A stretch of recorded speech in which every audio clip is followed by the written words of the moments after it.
আসসালামু আলাইকুম দর্শক বন্ধুরা, নিহিকা কিচেনে আপনাদের সবাইকে স্বাগত। আজকে নিয়ে চলে এলাম দারুণ স্বাদের একটি স্ন্যাক্সের রেসিপি। খুবই হেলদি এই রেসিপিটা, আপনারা এটা বানিয়ে রেখে দিতে পারেন। বাচ্চারা যখনই জেদ করবে আপনারা এই রেসিপিটা তাদেরকে দিতে পারেন। এই স্ন্যাক্সগুলো খেতে খুবই ভালো লাগে। আর রেসিপিটা হলো কাঁচা কলার চিপস। তো দারুণ স্বাদের এই চিপসটা কিভাবে বানানো যায় তো দেখে নেওয়া যাক। এর জন্য আমি নিয়ে নিয়েছি দুটো কাঁচা কলা। আর প্রথমেই কাঁচা কলার খোসাগুলো আমি ছাড়িয়ে নিচ্ছি। তো দেখুন খোসাগুলো আমি ছাড়িয়ে নিয়েছি। এখন এগুলোকে স্লাইস করে কেটে নিতে হবে। তো কিভাবে আমি কাটছি একটু দেখে নিন।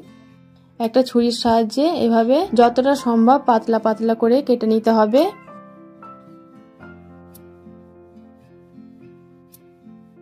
এগুলো পাতলা করে কাটতে হবে, তবে কিন্তু খুব ক্রিস্পি আর মুচমুচে হবে। তো দেখুন আমি দুটো কলাই এইভাবে পাতলা পাতলা স্লাইস করে কেটে নিয়েছি। এখন একটা বোলের মধ্যে আমি কিছুটা পানি নিয়ে নিয়েছি। আর ওর মধ্যে দিয়ে দিলাম প্রায় 1 টেবিল চামচ পরিমাণ লবণ, আর হাফ চামচ পরিমাণ দিয়ে দিলাম হলুদ গুঁড়ো। এখন লবণ আর হলুদটা পানির সঙ্গে একটু ভালোভাবে মিশিয়ে দিলাম। এবার স্লাইস করে রাখা কলার পিসগুলো আমি এর মধ্যে দিয়ে দিচ্ছি। এবার খুব ভালোভাবে একটু মিশিয়ে দিলাম।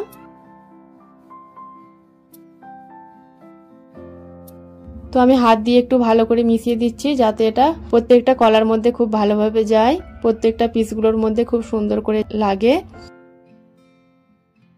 এখন আমি ঢাকা দিয়ে রেখে দেবো প্রায় 10 থেকে 15 মিনিটের জন্য। তো প্রায় 15 মিনিট পর আমি ফিরে এলাম।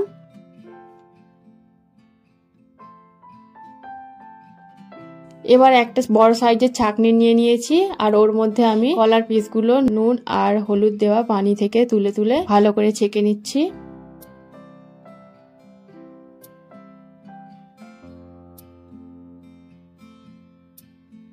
এখন 2 মিনিট এইভাবে রেখে দেব। তারপরে একটা প্লেটের মধ্যে আমি টিস্যু পেপার মেলে নিয়েছি, আর এর মধ্যে কেটে রাখা স্লাইসগুলো দিয়ে দিলাম, যাতে এর মধ্যে এক্সট্রা পানিগুলো খুব ভালোভাবে টিস্যু পেপারের মধ্যে সোক করে নেয়। দেখুন একটু ভালোভাবে আমি চাড়িয়ে দিয়েছি। এখন গ্যাসের মধ্যে কড়াই বসিয়ে ওর মধ্যে রিফাইন অয়েল দিয়ে দিলাম, আর তেলটা খুব ভালো করে গরম করে নিয়েছি। এবার স্লাইস করে রাখা কলার পিসগুলো এর মধ্যে দিয়ে দিলাম। এবার গ্যাসের ফ্লেমটা লো টু মিডিয়ামে করে দিতে হবে, আর একটু সময় ধরে উল্টে পাল্টে চিপসগুলোকে সুন্দর করে ভেজে নিতে হবে।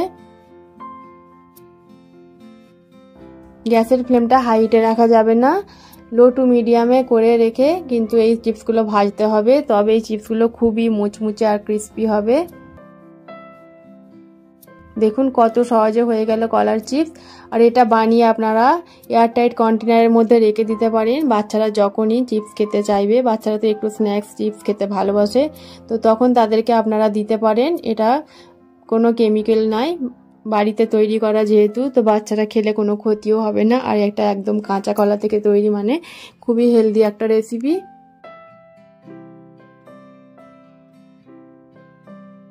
দেখুন সমস্ত চিপসগুলো আমি একইভাবে ভেজে নিচ্ছি।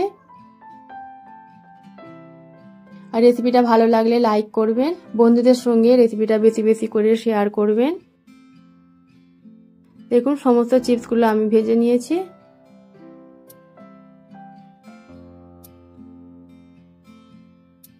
আর এগুলো এমনিতেই খেতে খুবই ভালো লাগে।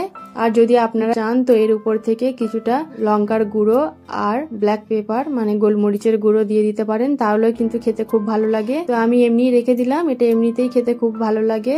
আশা করি আপনাদের রেসিপিটা ভালো লেগেছে। ভালো লাগলে লাইক কমেন্ট শেয়ার করতে ভুলবেন না। আমার চ্যানেলে নতুন বন্ধু হয়ে থাকলে চ্যানেলটা সাবস্ক্রাইব করে দেবেন। আজকের জন্য এই পর্যন্তই, দেখা হচ্ছে পরবর্তী ভিডিওতে আবারও কোনো নতুন রেসিপি নিয়ে। সবাই খুব ভালো থাকবেন। আল্লাহ হাফেজ।